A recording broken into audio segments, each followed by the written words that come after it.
బైబిల్లో కొందరు గ్రహించి లేచారు, మేలుకున్నారు.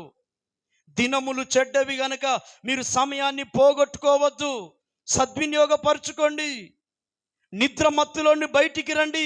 ఇంకెంతకాలం నిద్రమత్తు స్థితిలో ఉంటారు? దినములు చెడ్డవి గనక సమయాన్ని పోనివద్దు. నేటి వరకు వారికి నిద్రమత్తు గల మనసు ఇచ్చాడు. సామెతల గ్రంథంలో 20వ అధ్యాయం, అక్కడ ఒక మంచి మాట రాయబడింది. సామెతలు 20:13 వచనం చదువుదాం. లేమికి భయపడి నిద్రయందు ఆసక్తి విడువుము. నిద్రయందు ఆసక్తి అనేది విడిచిపెట్టు. నీవు మేల్కొని ఉండిన ఎడల ఆహారము తిని తృప్తి పొందుతావు. చప్పట్లు కొట్టండి ఒక్కసారి గట్టిగా. మేలుకున్నవాడు కడుపు నిండా ఆహారం తింటాడు. ఆహారం అంటే నేను చెప్పేది ఇంట్లో వంట చేసుకునే బియ్యం గురించి కాదు, వాక్య ప్రత్యక్షత. మేలుకొని ఉన్నవాడు వాక్యాన్ని వింటాడు, మేలుకొని ఉన్నవాడు వాక్యాన్ని గ్రహిస్తాడు. మేలుకొని ఉన్నవాడు ఈ వాక్యం ఎందుకొరకు మాట్లాడుతున్నాడు, ఈ వాక్యం దేని కొరకు మాట్లాడుతున్నాడు, ఈ వాక్యం ఏ ఉద్దేశంతో మాట్లాడుతున్నాడు అని గ్రహించేవారు ఎవరంటే మేలుకున్నవారు. మెలుకోలేనివాడు నిద్రమత్తుతో ఆలోచిస్తాడు. అలాంటి వారికి వాక్యం అర్థం కాదు.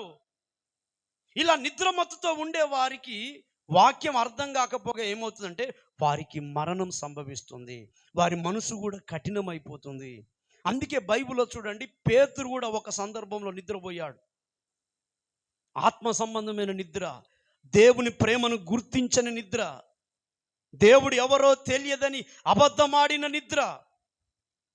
ఇంతటి నిద్రలో ఉన్నటువంటి పేతురు కళ్ళు ఒకరోజు యేసు ప్రభు తెరిపించాడు. ఆయన తన బుద్ధిని సరి చేసుకొని ఆయన మాట్లాడిన తర్వాత అపోస్తుల కార్యాలలో 3000 మంది అతని మాటలు నమ్మి బాప్తిసం పొందారు.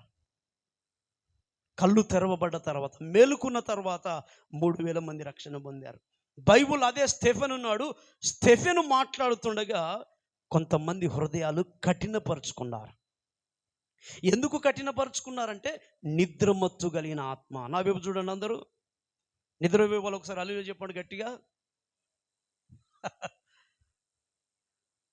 నిద్రపోయే వాళ్ళు హల్లెలూయా చెప్పండి. చేతులు ఎత్తుతున్నారే, మీకు మైండ్లోకి ఎక్కట్లేదు. అయితే నేను అదే అంటున్నాను, వాక్యం ఎక్కనివ్వకుండా నిద్రమత్తు. కొంతమంది మందిరంకి వచ్చి నిద్రపోతారు, దరిద్రం. ఏసన్న గారికి ఒక ఆవిడ మధ్యరాత్రి ఫోన్ చేసి,